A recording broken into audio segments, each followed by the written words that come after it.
Hello friends, welcome to my channel. ఇవాళ వీడియోలో ఒక యూస్ఫుల్ అయినటువంటి టిప్ చెప్తానండి. మనలో చాలా మంది ఇళ్లలో బల్లులు అనేవి చాలా ఎక్కువగా వస్తూ ఉంటాయి కదా. ఈ ప్రాబ్లం అనేది మనము ప్రతిరోజు కూడా ఎక్కువగా ఫేస్ చేస్తూనే ఉంటాం కదా. బల్లులతో పాటు ఎలుకలు, బొద్దింకలు అవన్నీ కూడా మనకి కనిపిస్తూనే ఉంటాయి కదా. బల్లులు చూడగానే మనలో చాలా మంది ఎక్కువగా భయపడుతూ ఉంటారు. అంతేకాకుండా అవి ముఖ్యంగా మనకి డైనింగ్ టేబుల్ మీద కానీ లేదంటే మనం వంట చేసే దగ్గర ఎక్కువగా తిరిగినప్పుడు అవి మనం ఆహార పదార్థాల మీద అవి తిరుగుతూ ఉంటాయని భయపడుతూ ఉంటాం కదా. అలాంటప్పుడు మనము మార్కెట్లో ఎన్నో రకాలైనటువంటి మెడిసిన్స్ తెచ్చి ఇంకా బల్లులు, బొద్దింకలు, ఎలుకలు ఇలాంటివన్నీ పోవటానికి మనం రకరకాల మందులు వాడుతూ ఉంటాము. అయినా ఎలాంటి ప్రయోజనము ఉండదు కదండి. అలాంటప్పుడు ఇంట్లోనే ఇలా సింపుల్ చిట్కాతో ఇంట్లో ఉన్నటువంటి బల్లులు, ఎలుకలు ఇంకా బొద్దింకలన్నీ కూడా బయటకు పరుగులు తీస్తాయండి. ఒక్క బల్లి కానీ, బొద్దింక కానీ, ఎలుకలు కానీ కనిపించవు. ఇంట్లో ఈ రెమెడీని ఎలా తయారు చేయాలో చూద్దాం.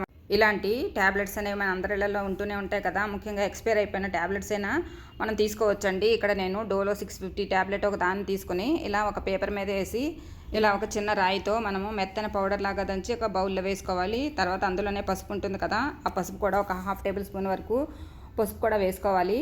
ఇలా పసుపు వేయటం వల్ల మనకి బ్యాక్టీరియా అనేది రాకుండా ఉంటుంది. తర్వాత మనకి కర్పూర బిళ్ళలు ఉంటాయి కదా, ఆ కర్పూరం కూడా 1 కానీ 2 కానీ ఇలా కర్పూర బిళ్ళలను ఇలా నలిపి అందులో వేసుకోవాలి. తర్వాత ఇప్పుడు మనకి ఇలా పౌడర్ లాగా చేసి పక్కన పెట్టుకున్నాం చూడండి. ఈ పౌడర్లో మనకి డెట్టాల్ ఉంటుంది కదా, ఆ డెట్టాల్ కూడా ఇలా ఒక పావు మూత వరకు ఇలా వేసుకొని ఇలా కన్సిస్టెన్సీ వచ్చేలాగా మనం కలుపుకోవాలండి. మరీ పలచగా కాకుండా మరీ లూజ్గా కాకుండా ఇలా కలుపుకోవాలి. ఈ పౌడర్ కనుక కొంచెం గట్టిగా ఉన్నట్లయితే మరి కొంచెం డెట్టాల్ వేసి మనము ఇలా కొద్దిగా లూజ్గా అయ్యేలాగా ఇలా కలుపుకోవాలి. తర్వాత ఒక ఉల్లిపాయను తీసుకుని ఇలా పైపొట్టు తీసేసి ఇలా ఉల్లిపాయని సగానికి కట్ చేసుకోవాలండి. ఇలా సగానికి కట్ చేసుకున్న తర్వాత అందులో మనకి ఇలా లేయర్గా ఉల్లిపాయలు అనేవి మనం ఒలిచి పక్కన పెట్టుకోవాలి. ఇక్కడ మనకి లోపల ఇలా తీస్తే లేయర్స్ వస్తాయి చూడండి. ఇలా లేయర్స్ అనేవి తీసి మనము పక్కన ఉంచుకోవాలి. ఇప్పుడు ఇలా మనకి ఎన్ని అవసరం పడతాయో అన్నీ ఒలిసి పక్కన పెట్టుకోవాలి. ఫ్రెండ్స్, ప్లీజ్ ఒక చిన్న రిక్వెస్ట్ అండి. ఈ వీడియో కనుక నచ్చినట్లయితే ప్లీజ్ లైక్ చేయండి. ఎవరైనా కొత్తగా ఛానల్ చూస్తున్నట్లయితే ప్లీజ్ సబ్స్క్రైబ్ చేసుకోండి. ఇందులో వేసినటువంటి కర్పూరం వేసాం కదా, ఆ ఘాటు వాసన అనేది బల్లులకు అస్సలు నచ్చుతుంది. అంతేకాకుండా డెటాల్ వాసనకి బల్లులు ఇంకా బొద్దింకలు అనేవి దూరంగా పారిపోతాయి. అంతేకాకుండా ఇందులో వేసుకున్నటువంటి పసుపు బ్యాక్టీరియాని దూరం చేస్తుంది. డెటాల్ వాసన అనేది బల్లులకు అస్సలు నచ్చదు కాబట్టి బల్లు అనేవి వాసనకు దూరంగా పారిపోతాయి. ఎలుకలు ఇంకా బొద్దింకలు కూడా మనం కర్పూరం వేసాం కదా, ఈ కర్పూరంకి అవి వాసనకు దూరంగా పారిపోతాయి. తర్వాత మనం ఇలా తయారు చేసి పెట్టుకున్నాం కదండి. ముందుగా ఈ మిశ్రమాన్ని ఇలా ఉల్లిపాయ డొప్పలు ఉన్నాయి కదా, ఆ డొప్పల్లో ఇలా ఒక్కొక్క దాంట్లో కూడా ఇలా పెట్టుకోవాలండి.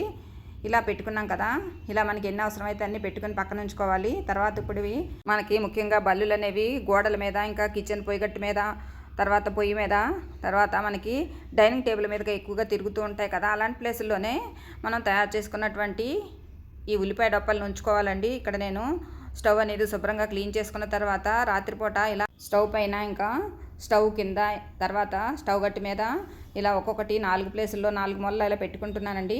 చూడండి, ఇలా పెట్టుకోవాలి. ఇలా పెట్టుకున్నట్లయితే మనకి బల్లులు అస్సలు ఆ వాసనకి దరిదాపుల్లో కూడా రాకుండా దూరంగా పారిపోతాయి. చూడండి, ఇక్కడ 4 వైపులా నేను 4 ఇలా పెట్టుకున్నానండి. తర్వాత మనకి ఎక్కడైతే ఇంకా బల్లులు వస్తున్నాయో ఆ ప్లేస్లో ఇలా పెట్టుకోవాలి. డైనింగ్ టేబుల్ మీద, ఇంకా మనకి గ్యాస్ సిలిండర్ దగ్గర కూడా ఎక్కువగా బల్లులు ఇంకా బొద్దింకలు, ఎలుకలు లాంటివి వస్తూ ఉంటాయి కదా, ఆ ప్లేసుల్లో కూడా ఇలా పెట్టుకున్నాం అనుకోండి. ఉల్లిపాయలో ఉండే ఘాటు వాసనలకి ఇంకా మనము కర్పూరము ఇంకా మిగిలిన పదార్థాలన్నీ డెటాల్ లాంటివి వేసాం కాబట్టి ఆ వాసనకి బల్లులు ఇంకా దూరంగా పారిపోతాయి.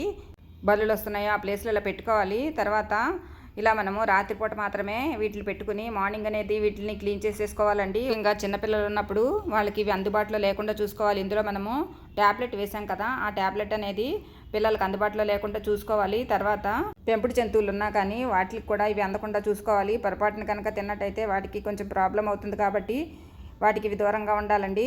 తర్వాత ఇలా మనం గోడకి ఒక హుక్ని హ్యాంగ్ చేసుకుని, తర్వాత మనం తయారు చేసుకున్నాం కదా ఉల్లిపాయ డప్ప, దానికి ఇలా ఒక పిన్నిస్ని గుచ్చుకొని ఇలా మనం హ్యాంగ్ చేసుకున్నాం అనుకోండి.